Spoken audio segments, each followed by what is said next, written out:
Hi, my name is Mike, and I'm here to read a comic. And today's comic is Detective Comics, issue number 429, dated November 1972. This was a pretty good story. It's kind of a typical whodunit with some twist. So this is definitely emphasizing Batman more as a detective than say as a kind of like a standard superhero. Which he tended to be more portrayed in the Batman title. We see the cover here. I don't particularly care for the colors. There's way too much green here. Also, this is during a time where DC had made an editorial decision where they were going to kind of, I guess, shrink the art that was seen in the cover and kind of frame it here.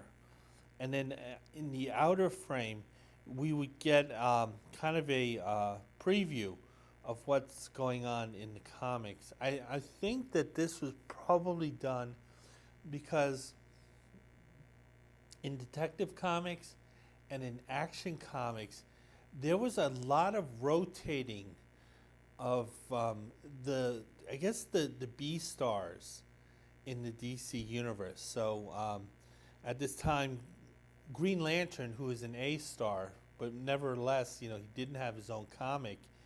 He was relegated to B stories in the Flash, but in Detective Comics, sometimes you would find the Elongated Man, and in Action Comics, sometimes you would find the Green Arrow in there, and then you'd also find the Atom, and so forth. So I think what DC wanted to do is kind of spell it out a little clearer what exactly you're going to get with this comic.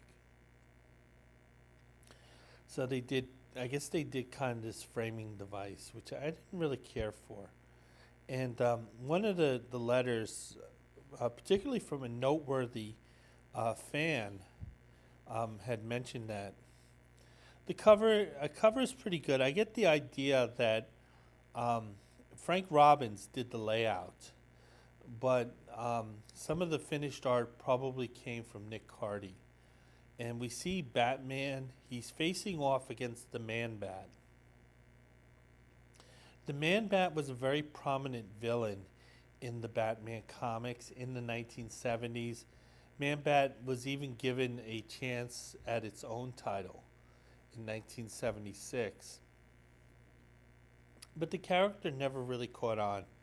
I guess it was kind of supposed to be kind of a mirror image of Batman as a superpowered creature, like the Man-Bat here, where you compare the one that's human against the one that's kind of we would say physically enhanced.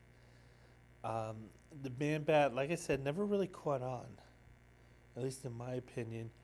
The cover, like I had mentioned, is probably a Frank Robbins layout. We see Batman staring down at the Man-Bat as he's holding on to one of the Las Vegas casino signs, and he has a showgirl in the other arm. So this is kind of looking like, from Batman's point of view, maybe what happens in Vegas stays in Vegas, and Man-Bat's kind of having none of that. What's kind of interesting are some of these buildings here. There's we see the Vegas Strip here.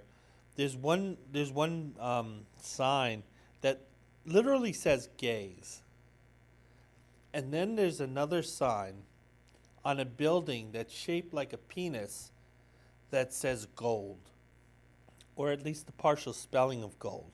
So they're kind of sending a little bit of some messages here. The B story is actually a Jason Barr story. Never cared for that character, so I'm actually not going to cover that story. So I'm going to go into the story, and we are told this is Man-Bat over Vegas. The story and the art are by Frank Robbins. It definitely shows in the art. This is definitely Frank Robbins. Frank Robbins, I had mentioned before, was kind of a divisive figure among fans. There were there were a lot of fans who felt that his art was kind of an eyesore. And as a young reader, I had I had to get acclimated to Frank Robbins' art because I was introduced to Frank Robbins not through Batman, but actually through Captain America when he had started a kind of a small run on the title. I remember buying all those Captain Americas because I loved the comic, the covers. I loved the covers, and the covers were usually by Gil Kane or John Romita. And then when you open up and you see Frank Robbins art, oh, it was quite the it was quite the culture shock. But I've grown to appreciate Frank Robbins' artwork. At least, at the very least, the layouts are excellent. He can tell a story. But again, everything is kind of awkward looking. It's very sketchy, very blocky. And while these are fights that would probably work out like this in real life, they're not the stylized stuff that you would get from other artists. We see the splash page here. One of the things I have to mention in this comic is Frank is having a lot of fun with the dialogue balloons here. So the person who did the lettering, we don't see who it is. They put in a lot of effort, but it looks like Frank was having a lot of fun with this story. It is a two-parter, and this is part one. And to get into the action, we see Batman. He's taking it on the chin from Man-Bat here, and Man-Bat looks like has the advantage here, as Batman is falling down, as he's falling and trying to use the neon Vegas sign to kind of slow down his fall here. He's thinking to himself that the Vegas money is on Man-Bat and not him, and he's wondering whether they're actually right, and that Batman might, he might be off the census at this point, but nevertheless, Batman will prevail. So the story takes place actually in New Mexico. And it turns out there are still underground nuclear tests going on there. There were a lot of nuclear tests going on in the desert in New Mexico. Of course, New Mexico, that's where they had the testing site. Was it Gemini? I forgot what the testing site was called, but it was located in New Mexico. I know a lot of the underground nuclear tests happened in Nevada, along with above ground. And there's a reason why Nevada is like the state with the highest incidences of thyroid cancer. So we see this underground test going on. Then there are some aftershocks. Then we see the Hoover Dam. And the dam, it looks like it's being attacked or being swarmed by a large number of bats, and the bats are just flying into the Hoover Dam here, and they don't understand. The scientists who are looking at this don't understand this, because bats have sonar. They have ways of figuring out where these obstacles are. And yet these bats are basically flying blind. And they're flying into the walls of the dam. So this is sort of a mystery here. Meanwhile, in Vegas, there's another mystery going on. And it turns out they're talking about the casinos, and this is kind of like, late night, early morning, 3 a.m. Kind of the high rollers are kind of leaving the casinos. We see this couple here who, honestly, they kind of look like they would be in Branson rather than Vegas. If these are quote high rollers, these are kind of like the low end, the very low end of the high roller scale. And it turns out these are kind of like, these are kind of like the type of people that Gene Wilder talked about in Blazing Saddles. You've got to remember that these are just simple farmers. These are people of the land, the common clay of the New West. You know, morons.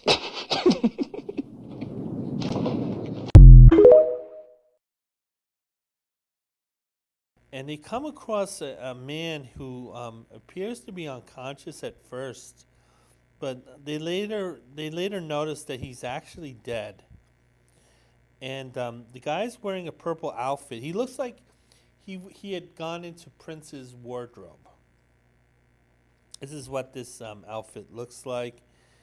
And it turns out the deceased individual has two vampire bat bites on his neck. And the Branson couple here, they're looking at it. They're thinking, "Oh, holy crap! This looks like the work of Bela Lugosi." And the wife saying, "Don't say that, don't say that." So that's what's going on. At some point, they do contact the police. The police take the body to the morgue, and not the mortician, the medical examiner, and the kind of the sheriff here. They're discussing what could have happened to this body, because even though it looks like vampire bites, they don't want to think that way. They're not thinking that way. But the medical examiner says, no. There's no other answer other than a vampire. Yeah.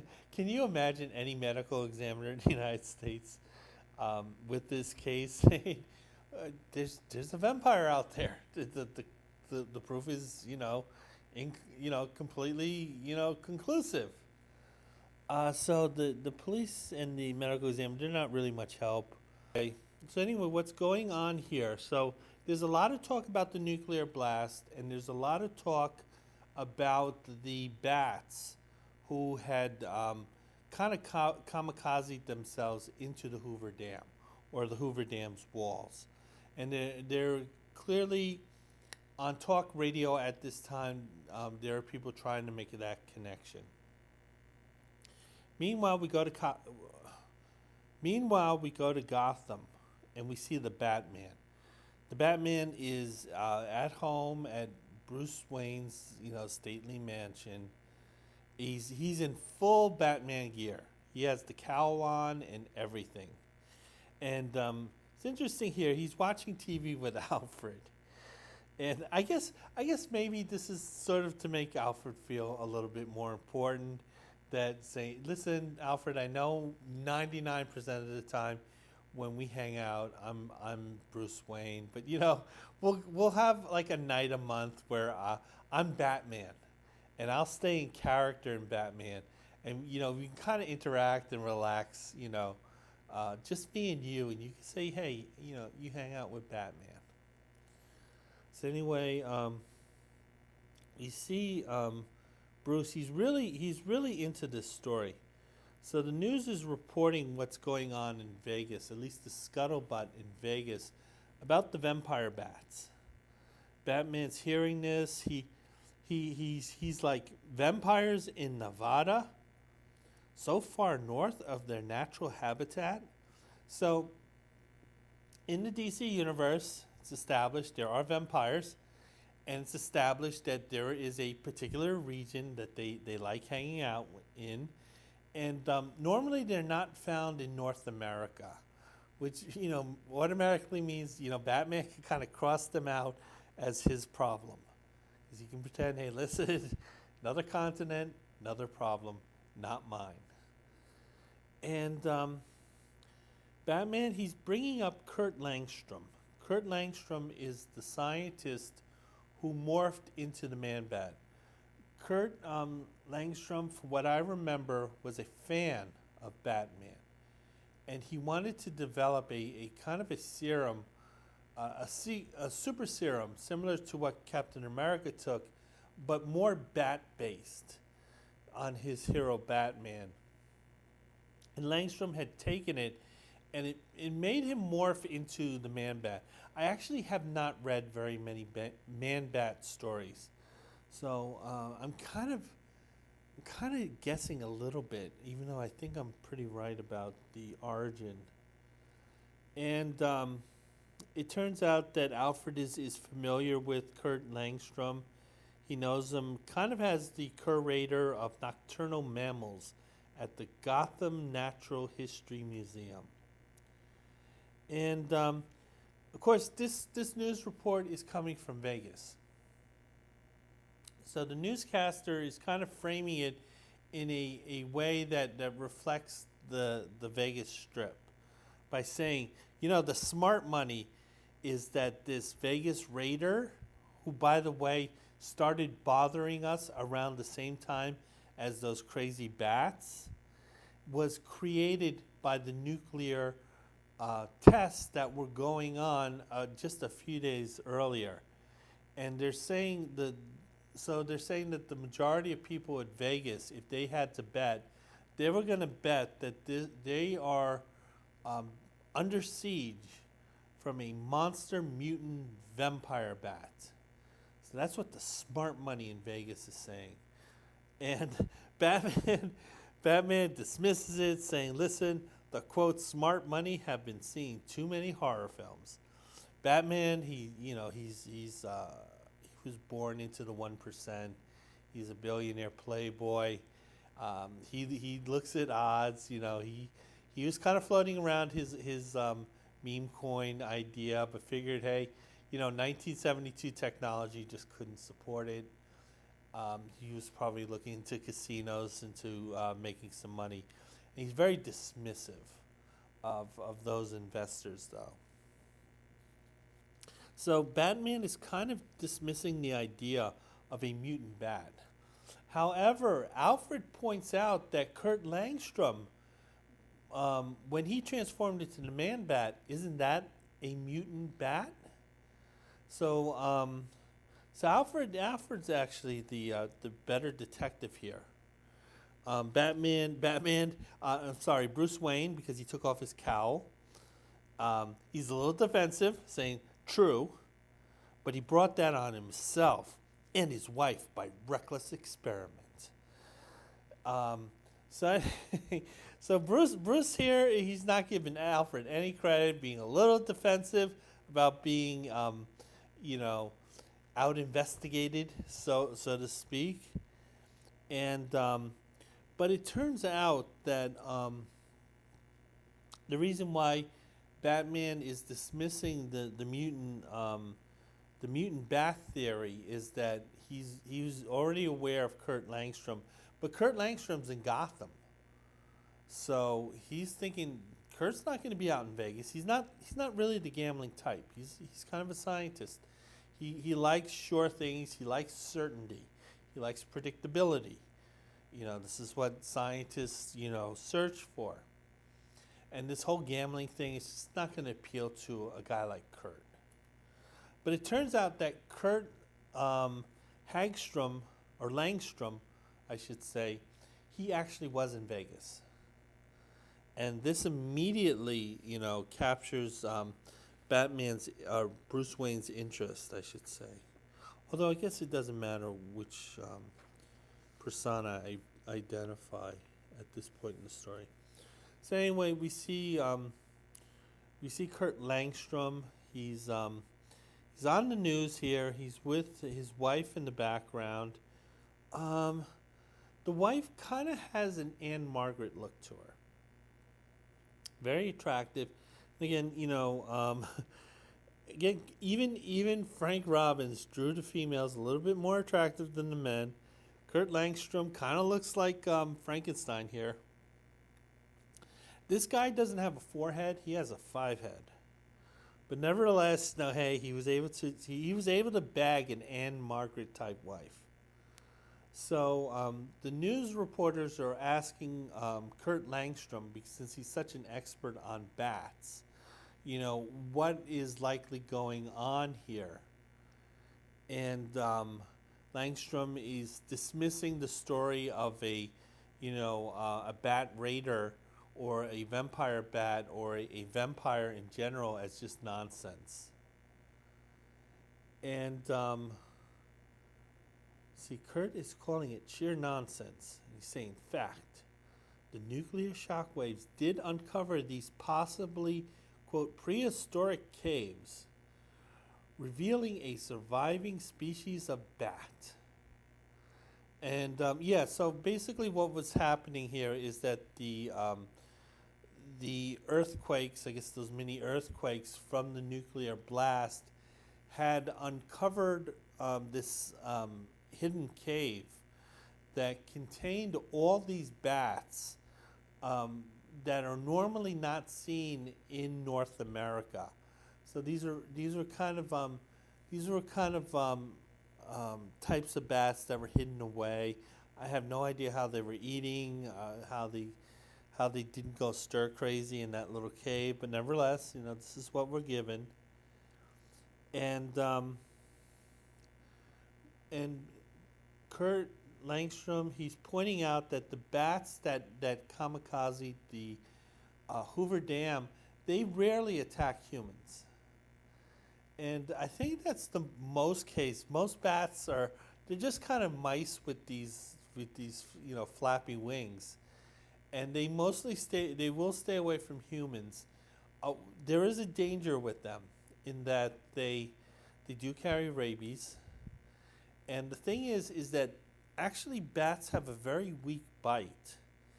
And some people have actually been bitten by bats and have not been aware of it, simply because the bite itself is that weak. But the thing is, because they carry rabies, that can be pretty dangerous. And from what I understand, dying of rabies is literally the worst way to die from a natural disease.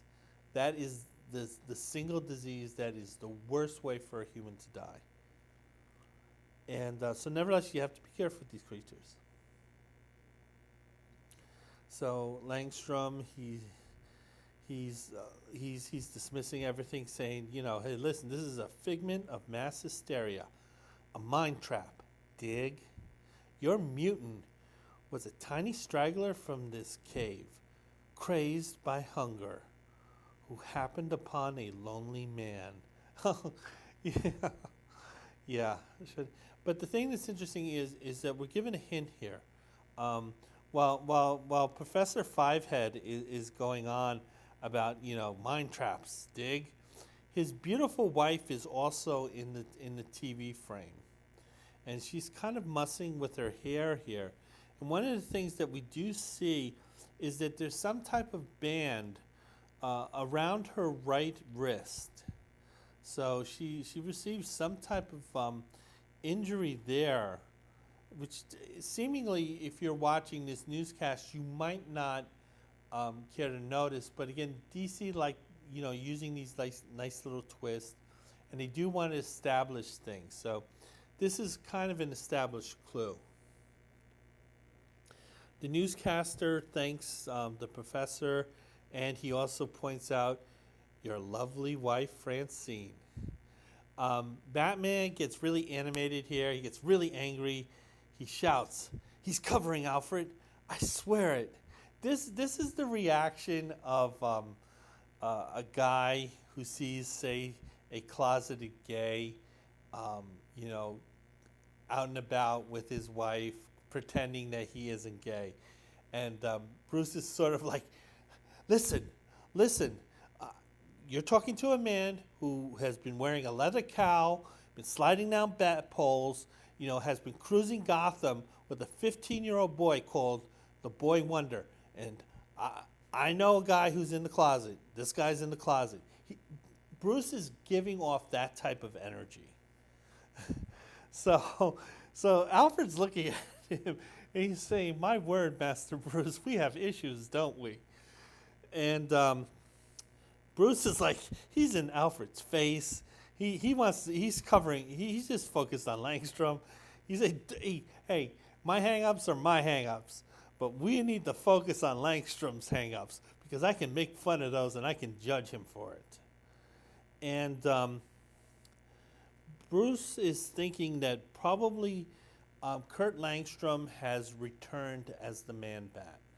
That's a possibility, or he's working on experiments, quote, reckless experiments, and maybe somebody else got transformed into the Man-Bat. So Bruce Wayne is going to go into action as Batman, and I think part of Bruce and his passion is his psychology.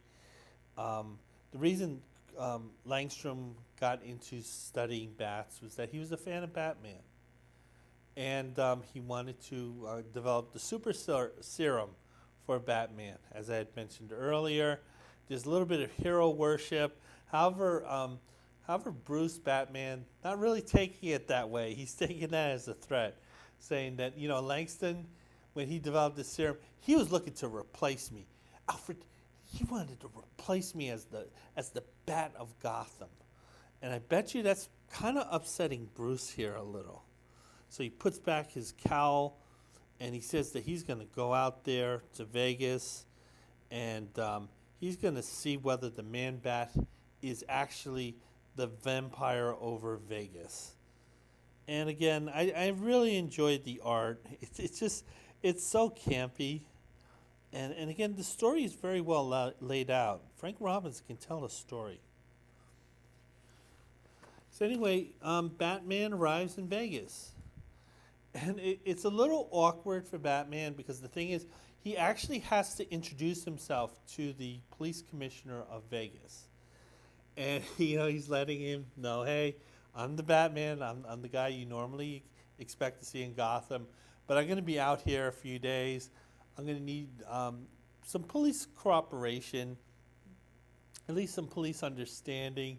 The police commissioner of Vegas, must have been shaking his head as he's listening to this stuff from Batman. Commissioner Gordon, he's kind of used to this stuff. He's like fine with it. Hey, Batman does most of my work for me, but the commissioner of police commissioner of Vegas just must have been like, seriously, dude, what the f? So it turns out that Batman, because he believes that this menace to Vegas is actually Langstrom and the Man-Bat, and he had fought the Man-Bat a number of times. He feels that he's the best to handle this situation here. So Batman is kind of like atop of one of the signs here, one of the neon signs here. He's actually sitting on it, which, I mean, I would imagine that sign would be pretty hot with all that light. But, Batman's saying, hey, my buns can take it. And then it turns out that inside the casino, where Batman is outside of, there's a chorus line of women here. They're kind of giving the Vegas show here, kind of like the Rockettes type of dancing here. The girls, the women, I should say, they're talking amongst themselves. Two of them are giving us the expository dialogue, some of the background. And it turns out that one of the dancers, her boyfriend, was the guy in the Prince suit. So the thing is that they were actually close to their marriage date. So this guy literally died just a couple days before him and this woman Debbie were going to get married. So Debbie had to, she had to bury her fiance. She also had to come on stage and dance in this skimpy outfit. Can you imagine that, you're a rockhead, one day you're going to get married, your fiance is murdered, and then you not only have to bury him, but you also have to perform. in this seedy casino. You know, I guess the owner's like, listen, hey, no sick pay. You got to pay for that expensive funeral, so I'm expecting you to show up. But Debbie's a trooper here. Now she goes out to the roof. She says that she needs some fresh air to kind of rethink things. But it turns out it's actually a ruse, and that Debbie had planned this all out with the Batman earlier. Apparently, Batman had gotten to her earlier saying, listen, I want to use you as bait to get the Man-Bat. And Debbie agreed to this because she wants to do, it turns out his name is Jim. She wants to avenge Jim's death. And she feels this is a way she could kind of, shall we say, kind of like get some closure here by catching the individual responsible for it. Okay. So as Debbie is on the roof here, kind of being bait for the bat-like creature, Batman is watching over her. Batman is impressed that hey, listen, she's a brave kid, buying into this scheme. She might be a little dumb buying into this scheme, but nevertheless, she has some courage, and she's willing to risk her life to kind of avenge the death of her fiance. And it turns out that there is a Man-Bat flying over Vegas, and it's flying over where the casino is. And Batman notices it first. Then Debbie sees it as the Man-Bat is about to dive bomb Debbie here, I should say. And then Batman, he goes into action, and before the creature can reach Debbie, Batman uses his Batarang and kind of knocks the creature out here. Take a quick look at an ad for a toy here called Chip Away. And basically this is like, sculpting, but it's like cheat sculpting, because the thing is the figure has already been sculpted, but it's put in this outer layer, and then the kid would just kind of knock at the outer layer, and then he can take credit for sculpting this this machine sculpted figure underneath. I don't think these lasted too long. I don't remember them at all. It seems kind of lame. It's also a weird message to send to kids, saying, yeah, you can cheat and get credit for stuff you didn't actually do. Okay, so I'm going to go back to the story. The Man-Bat is, it looks to be unconscious. Batman takes advantage of the situation. He's going to dive bomb the Man-Bat in a way that kind of sexually looks a little questionable. This is some questionable imagery if you think about it too much. We can see Debbie. She's horrified. Not sure whether she's horrified by the Man-Bat or what Batman plans on doing, or at least what she thinks Batman's going to do. But hey, Batman's not like that. He doesn't roll like that. Remember, he kind of likes Robin, with him as a crime fighter. But anyway, he jumps on top of Man-Bat. So Batman is going to bind the Man-Bat's hands, or at least limbs. However, with the free limb, Man-Bat strikes at Batman. And as I'd mentioned, Batman is on top of Man-Bat, or who we think is Man-Bat. Now, one of the things that differs this Man-Bat, I guess, from the previous Man-Bat, this one looks a little bit more primitive. This one also appears to be a bit stronger than the original model. And we're also given a hint here in this panel, as we're seeing on the right limb there's kind of this there's something on a band there that was similar to the band that was seen on Kurt Langstrom's wife, Frances. So, dun dun dun, that should kind of tell you that man bat is kind of female bat.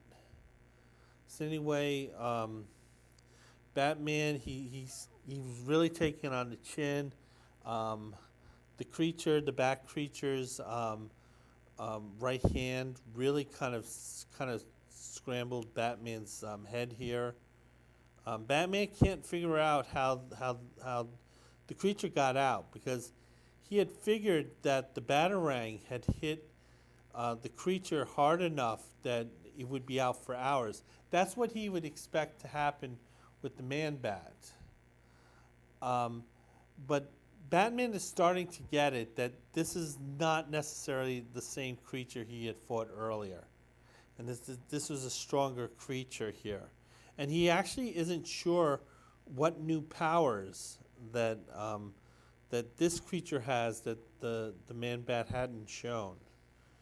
But nevertheless, Batman, he's up for the fight, and he does. He goes on the offensive here, but the bat-like creature is able to kind of fly out of danger and out of Batman's range. But then Batman grabs the bat creature's left ankle here, and he feels by doing that he can slow down the bat creature from flying off because he figures that his weight would be enough to sort of anchor the bat creature. The bat creature, is not going to be able to carry both themselves and Batman. So what's happening is it's working. What Batman is thinking is working, but the problem is that the bat creature starts grabbing part of the fire escape here. And it turns out the creature is using the fire escape as kind of leverage to sort of basically swat Batman off of it. So Batman's going to lose the grip that he has on the bat creature. It's a little hard to name it because I know it's not Man-Bat, so I shouldn't be calling it Man-Bat. But I don't know what else to say other than bat creature. So anyway, the bat creature kicks Batman in the face. It looks like they're high up on the Vegas skyline here. So Batman's noting that he's slipping and he is falling. Okay.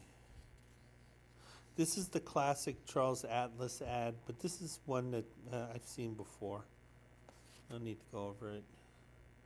So we go back. Batman, he's in a bad situation. He's heading toward the Vegas Strip in free fall here. And what he's doing is he's grabbing on to parts of the neon signs that were so famous in Vegas and trying to use that to kind of slow down his fall here. However, as Batman is falling and kind of trying to slow his descent as much as possible, the bat creature is going to dive bomb Batman in kind of hopes of saying, hey, I'll make sure you hit that ground. So the two are struggling here. Batman is in real trouble because one, gravity is not on his side, and this mutated bat is definitely not on his side. However, Batman is able to flip the bat creature so that the bat creature is upside down, which would do one thing. One, it would kind of cushion Batman's fall, and it would also give him some control of the situation. So both the Batman and the bat creature, they go through this skylight. So both of them are kind of smashing through this skylight, It turns out the skylight is to the casino floor. So at this point, we see a lot of gamblers. They're kind of scrambling here. It looks like it was the bat creature who had hit the floor first. So Batman was able to cushion his fall by using the bat creature's body as kind of a mattress, so to speak. We see here that the two of them, both Batman and the bat creature, they're a little discombobulated.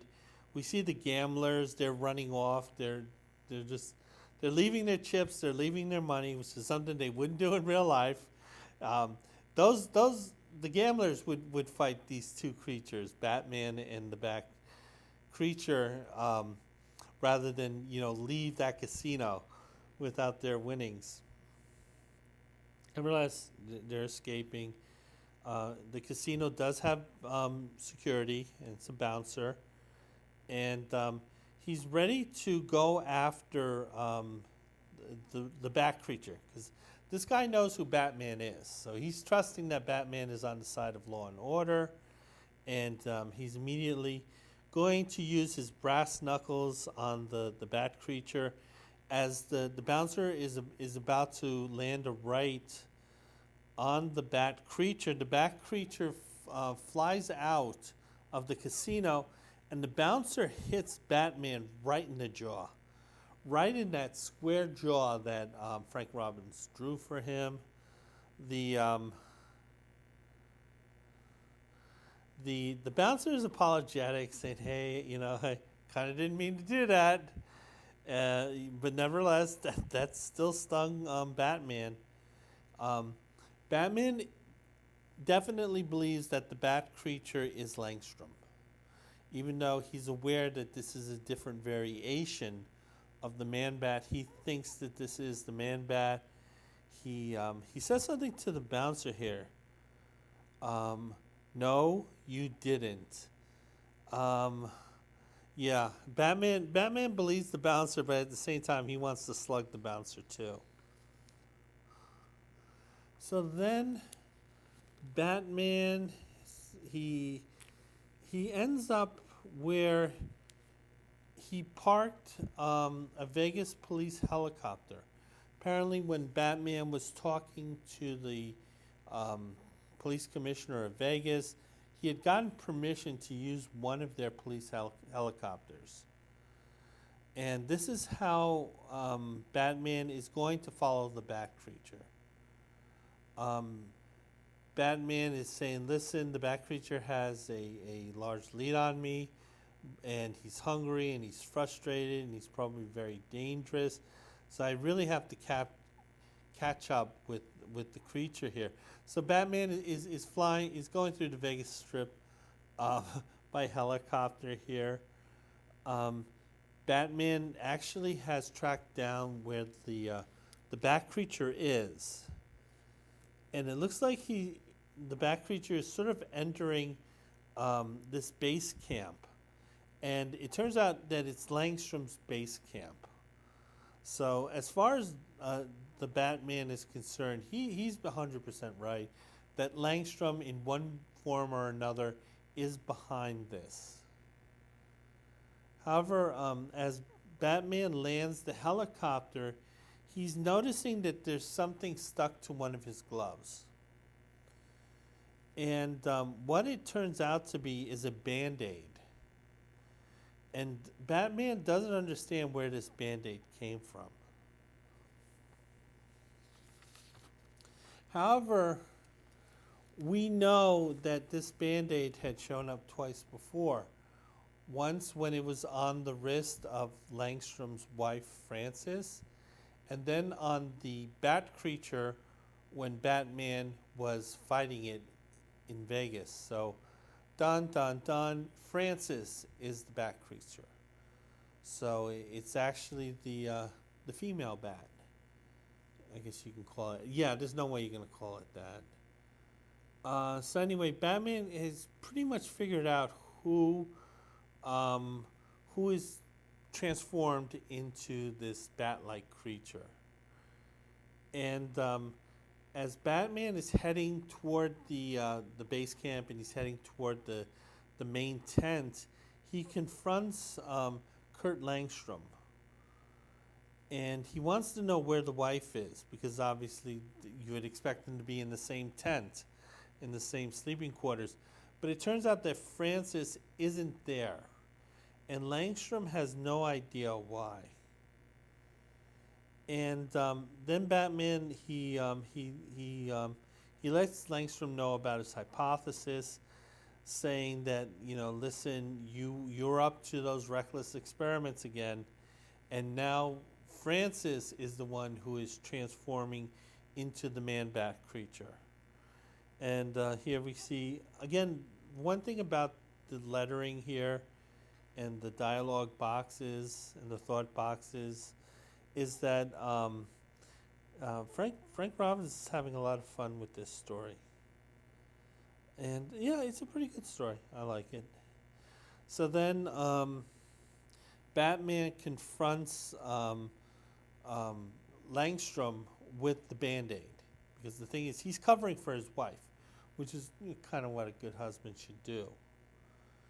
And this apparently is enough for Kurt Langstrom to kind of drop that denial, because apparently it wasn't like he was really consciously lying about Frances not being the Man-Bat. He just didn't want to believe she was. So there was a little bit of denial. However, Batman has this proof, being the detective that he is, that it's inescapable that Frances is the one who is transforming into this creature. And Frances was one who murked an innocent guy. She took the Man-Bat when she was transformed into that.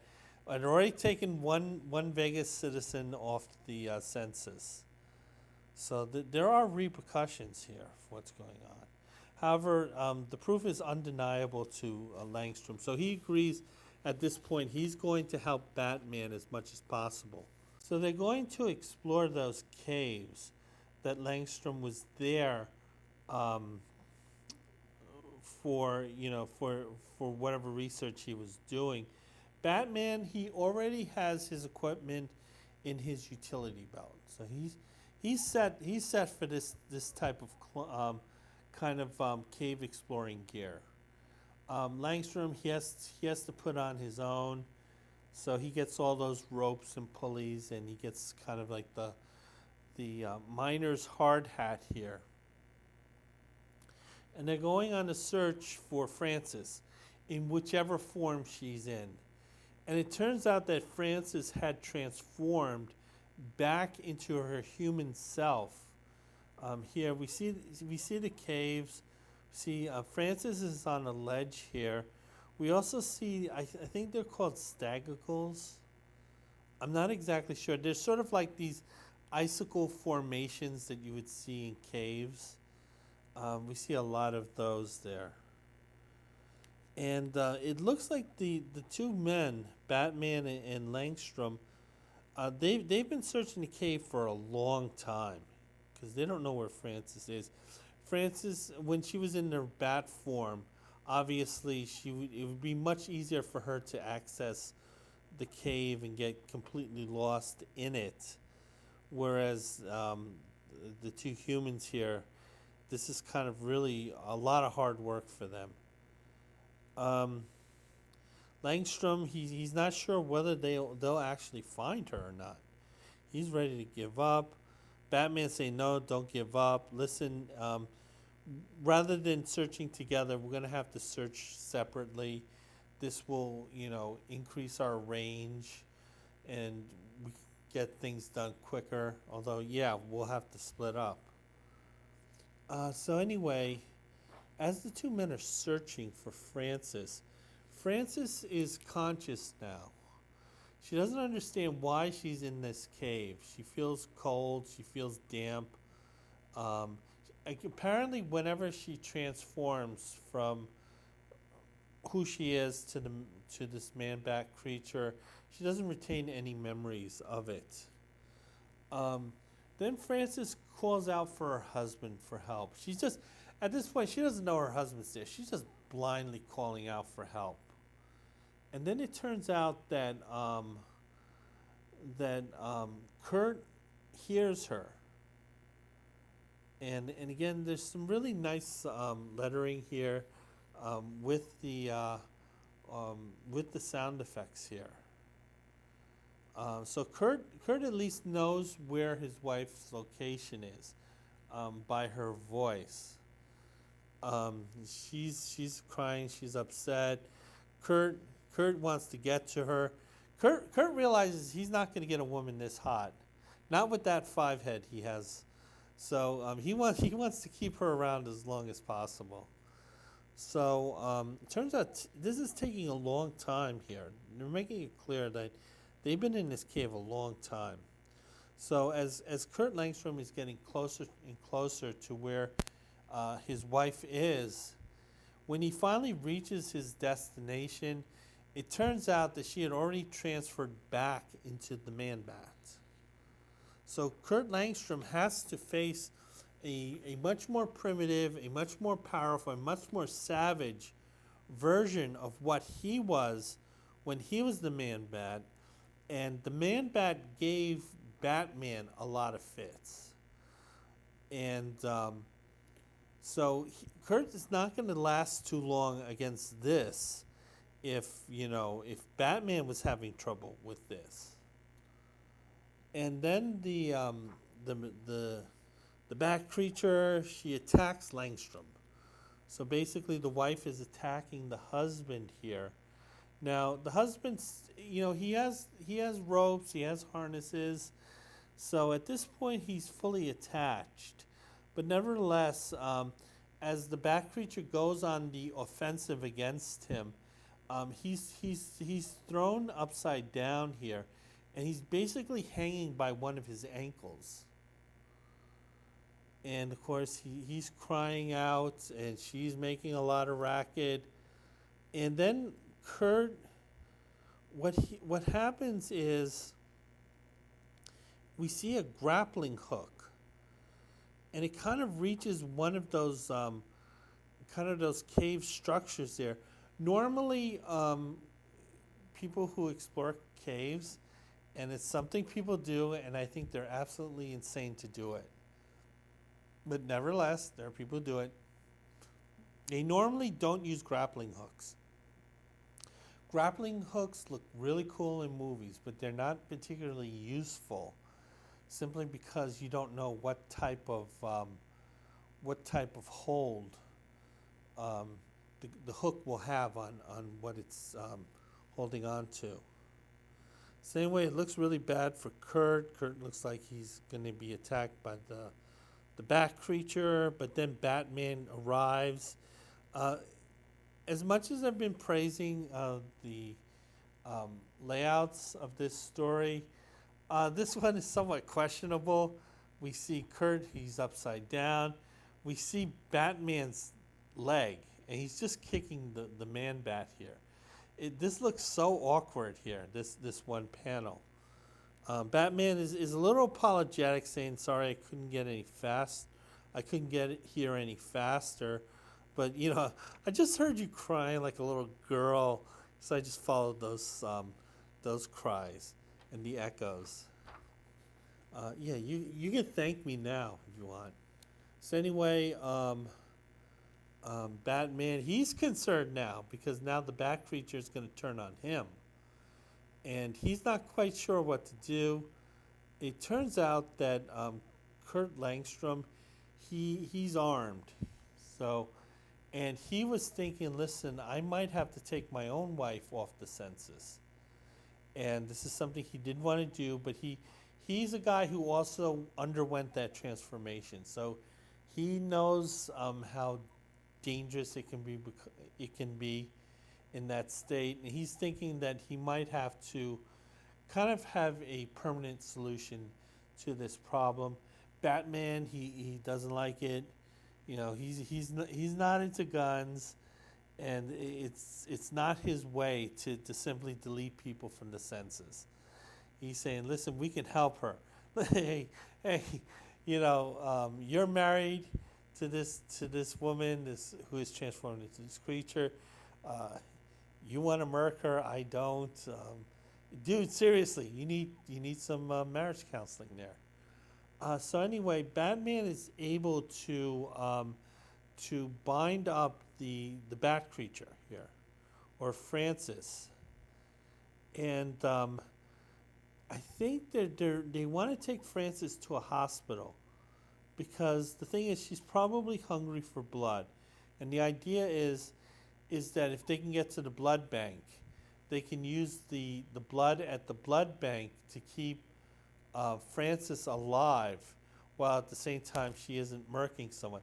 It's similar to that scene in Love at First Bite, when Count Dracula and what's the character's name? Renfeld. They go to the blood bank.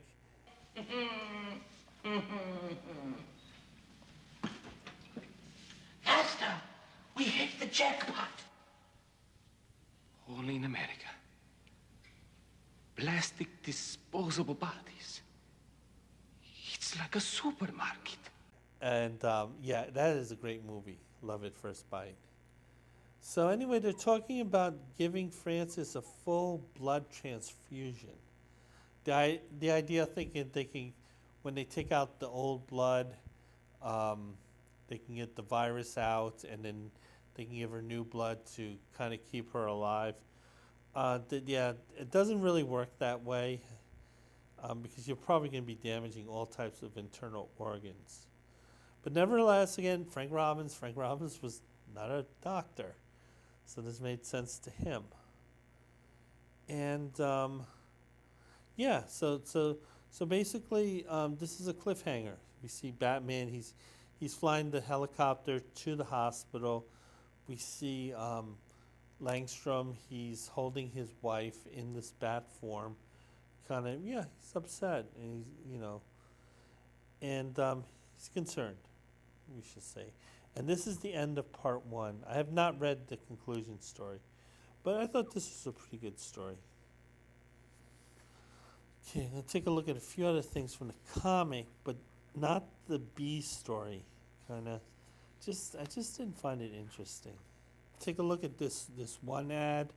It's a bodybuilding ad, kind of questionable. We see this with this very physically fit bodybuilder here, and this is the pre-steroids era, or I should say, not the modernized steroids era. We see this muscular man asking, "Hey, I need 250 skinny guys," and it looks like, yeah, he might be advertising for a porn film. So those 250 skinny guys that he's looking for, they might be in for a big surprise. But it turns out, I think he's selling his fitness program here. And that's kind of interesting ad. Frank Richard, that's Mr. Universe at the time.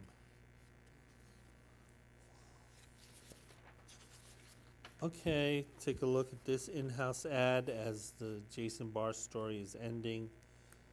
We see it's for Action Comics, issue number 418. And the comic is asking, who can beat Superman? And the answer is more Supermen. So it appears like Superman is fighting duplicates of himself. And it looks like the second story, the B story, is a Metamorphose story. But it might be a story with them teamed up. The world's strangest villains, Phantom. Okay, they're not making it clear whether Metamorpho is the B story or he's teaming up with Superman. They're asking who could ask for anything more. I think quite a few people. The ones who answered, Marvel Comics. Okay, so I'm going to take a look at the letters page. Batman's Hotline. The first letter is interesting. It's from Mike Barr, Mike W. Barr. I think Mike Barr, years later, he actually was a writer for for Batman. He's a very well-known writer for Batman. I had kind of aged out of comics at that point. He's talking about issue number 425. He really likes the Bernie Wrightson cover. He doesn't like the format that they've been using for the covers, which is those frames, because obviously there's going to be less artwork due to it.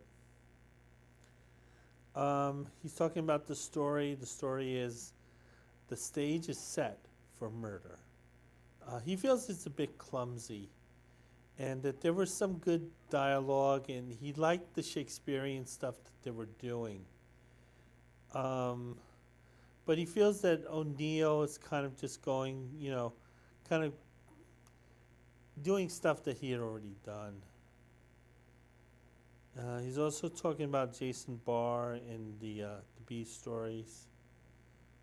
And he's also dissing on Don Heck, saying that if you're going to have Don Heck draw it, at least give him a decent inker who can, erase as much Don Heck as possible. And usually the best inkers Don Heck had were erasing as much Don Heck as possible.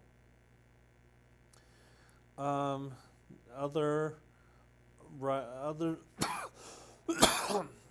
other letter also likes the Bernie Wrightson cover. Didn't care for the Shakespearean stuff. I felt the story was kind of a gimmick.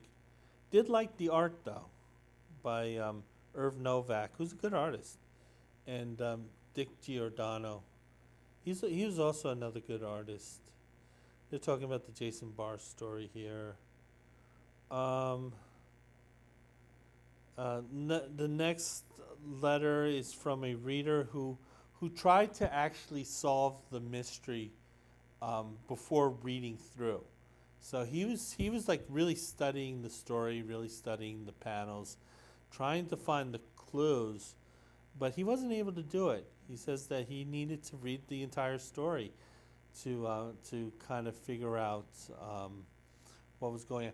The one thing about DC Comics is that they were well edited, and if there was a mystery, they would provide you with clues. Some of them weren't very good clues. Some of them weren't very clear clues, but nevertheless, they did, as I would say, they dotted their I's and they crossed their T's. So this is what this writer is saying. I think this last one is more focused on the Shakespeare than actually on the comic story itself. Yeah, and that's what the kids wrote in for those issues. See anything else? Nothing else stands out for me here. Maybe this one ad for electronics. This is kind of one of these school correspondence courses. This is obviously before Corsica and all those online classes. This actually had to be done by mail. Apparently, there's a couple. The wife wants to go out. She's stuck at home all day, and it turns out the husband doesn't really want to go out because apparently he hates his job. He's really tired, and he just feels like crap. And the wife is guilting the husband into going out, saying, "Listen, we don't go out that often. One, you make jack shit. Two, you're kind of a miserable homebody when you come home. So I really don't want to deal with your whining ass for at least one night here. So can you take me out and humor me and pretend that you're a real husband?" And he's like, "All right, I'll go out." And when the married couple show up to the friend's home, they notice how nice the home is, saying, "Wow, hey, they must be doing pretty good for themselves." The wife says, "Oh yeah, yeah, that husband actually had a little bit of motivation. He actually cared about his future, and he's into electronics now." And we see the couples here. They're driving to the movies, and this is the dynamic where the two ladies are in the back seat. They're kind of gossiping, and the two men are up front, and they're kind of talking their manly talks. And the depressed husband is talking to the successful husband, saying that, hey, you know, that electronics gig is kind of working out for you. Is there a way I can kind of break in? The successful husband is saying, sure, you can buy a 20-cent comic book, and then you can clip out an ad, and you can get, say, information on enrolling in this correspondence course to learn. I think correspondence courses were around probably, as I can remember, probably the Korean War. A lot of soldiers would do that. I honestly don't know the history of it. So anyway, yeah, the successful husband, he's shilling for the Cleveland Institute of Electronics. And that's it. And that is my review of Detective Comics, issue number 429. I hope to have more reviews up soon.